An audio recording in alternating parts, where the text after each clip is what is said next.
Le 20 mars 1984, Sékou Touré rentre à Conakry, fatigué de son voyage à Alger et Rabat, où il a tenté de régler le différend algéro-marocain sur le Sahara occidental, qui risque de compromettre le succès du 20e sommet de l'Organisation de l'Unité africaine, lequel doit se tenir bientôt dans la capitale guinéenne. Le 22, au Palais du Peuple, il clôt le congrès des syndicats de la Communauté économique des États de l'Afrique de l'Ouest en déclarant « Je resterai syndicaliste jusqu'à ma mort ». Il s'agit de faire l'Afrique nouvelle.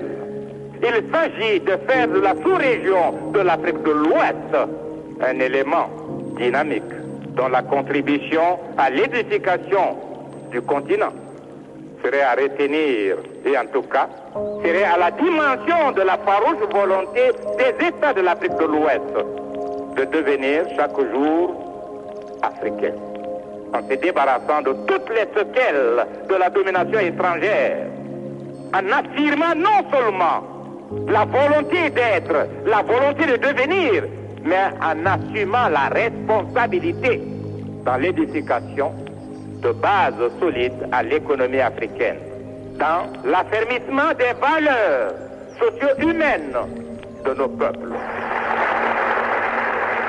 Quelques heures plus tard, Sékou est pris de vomissements et de fortes douleurs.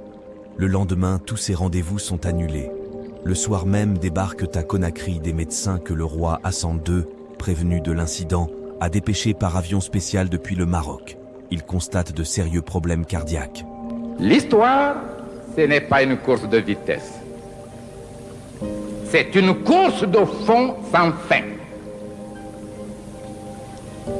Pour valoriser l'existence de l'homme, il faut nécessairement avoir une conscience historique, et une conscience sociale, et une conscience politique. Le monarque marocain alerte alors la clinique cardiologique de Cleveland, aux États-Unis, l'un des établissements les plus réputés au monde.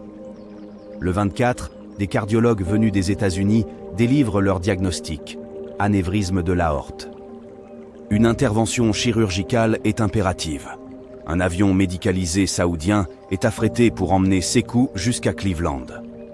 D'abord réticent à l'idée de quitter son pays, le chef de l'État guinéen, accompagné de quelques proches, s'envole finalement vers les États-Unis le 25 au soir. Là-bas, dans la matinée du 26 mars, des examens confirment la gravité de l'affection. Les chirurgiens se montrent toutefois optimistes. Dans l'après-midi, soit 4 jours après le malaise de Sékou, ils entament une délicate opération. Mais au bout de 4 heures, le cœur lâche et tous les efforts pour ranimer le patient restent vains.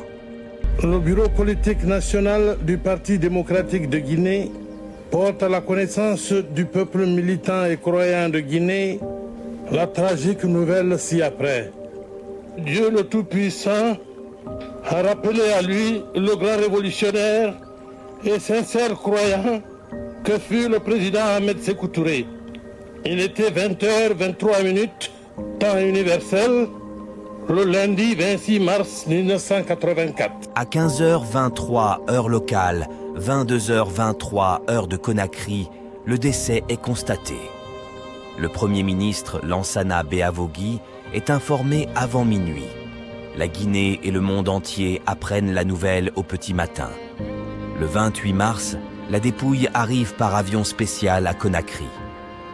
Le cercueil est exposé pendant 2 jours au Palais du Peuple, où la population se presse pour lui rendre un dernier hommage. Le 30, un rassemblement est organisé en son honneur au stade du 28 septembre. Puis, en présence de nombreux chefs d'État et personnalités, a lieu l'inhumation au mausolée de Kamayenne, aux côtés des restes de Samori Touré, le célèbre adversaire de l'armée coloniale française, d'Alpha Yahya, l'ancien roi du Labé, et de bien d'autres héros de l'histoire guinéenne. Pendant ce temps, des rumeurs fantaisistes commencent à courir.